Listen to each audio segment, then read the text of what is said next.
This is a reply response to Joshua Miller 79. Mr. Miller, I produced a short video response to some of your tweets about the originalist interpretation of the Constitution recently, and in that video I said that I find three primary problems with the originalist theory of constitutional interpretation. Basically, the originalist theory of interpretation is the idea that the Constitution should be read and interpreted in the exact way that it was originally intended. That the words of the document were agreed upon at the time, and if some many years later those same words are to be interpreted differently, then what has happened is that the altered interpretation, if it happens in a courtroom or in an administrative bureaucracy, is that the representative or democratic process has been contravened or subverted in some way. So the value of the theory of original intent is that if it is possible, then people are not ruled by other people, but people are instead ruled by the laws. And I admire the fact that you would like to put forward a theory that would restrict some people from ruling over other people. I think we can both agree that a state of affairs where some people rule over other people is an unethical one. But in your YouTube comment, I think that perhaps you may have misunderstood my meaning or intent of the video, so I just want to make myself clear. And while I appreciate that you find that the rule of some people over other people unethical, I have to, make the argument that the theory of original intent is not actually possible. The first reason it's not possible is that it's not clear how we can select the evidence of whose intent was the original intent or the official original intent.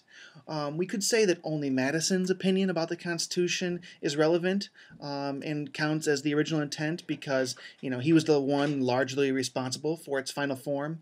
Yet every line of Madison's Constitution came as a result of discussion, debate, and compromise from the entire Constitutional Convention. So you could say, well, everyone at the Constitutional Convention counts as part of the original intent. Yet each one of those men at the Constitutional Convention were not there on their own behalf because, if this was the case, then the Constitution would only apply to the men in that room, which is an argument I wouldn't dispute. But they were presumably there as representatives. And if that's the case, then every one of their constituents would be relevant to the Constitution's theory of original intent or interpretation of original intent. And if not the constituents, then at least every delegate at every state ratifying convention. Because even if they did not compose the document, they were at least the ones who were ultimately responsible for giving the document the force of political law. My point is, if you start selecting, well, those people count, when determining the original intent and those people don't, then you are applying your own interpretation, which is exactly the opposite of what original intent is supposedly trying to give us.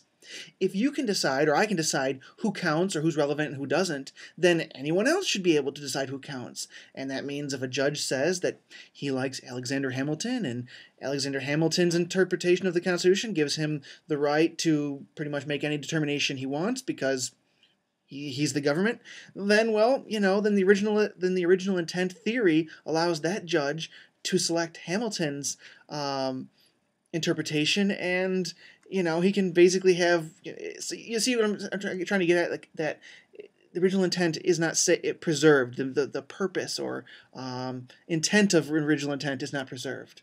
But okay, let's say we can get everybody to agree on who counts as to what the original, who really counts as to original intent.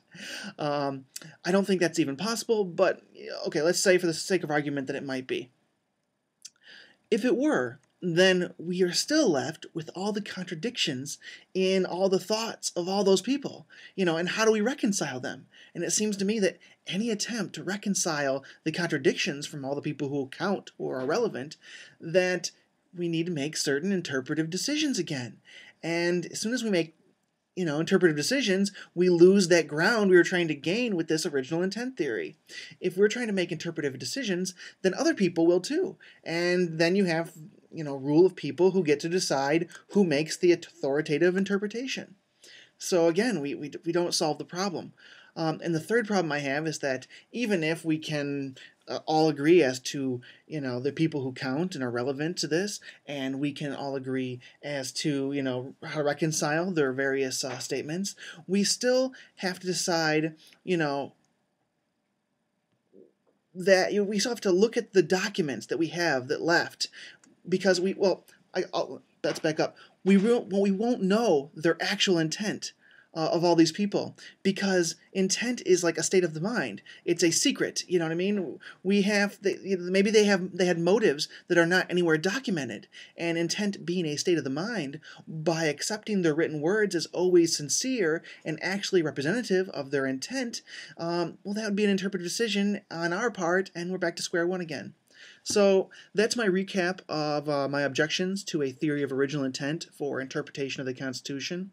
I don't think it's actually possible to apply such a theory, in the real world. But what ends up happening is that the theory of original intent actually, for most people who advocate for it, is really the smuggling or the disguise of a Jeffersonian interpretation of the Constitution, which, is one thing. I mean, you can say, well, I support a Jeffersonian interpretation of the Constitution, but, of course, the problem with Jeffersonian interpretation being associated with original intent was that Jefferson wasn't even present during the Constitutional Convention. He was an ambassador to France at the time, so his opinion about the interpretation of the Constitution is about as relevant to original intent as any other person who wasn't there, person. So, and also you have the fact that you have so many of the so-called anti-federalists who either refused to sign the Constitution at the convention, or who left the convention entirely as soon as it became apparent that the convention intended to illegally supplant the Articles of Confederation, and that some, like Patrick Henry, who was invited to attend, but he didn't come because he said he smelt a rat. So how are we supposed to calculate the original intent in the context of men who objected to the very nature of the Constitution itself?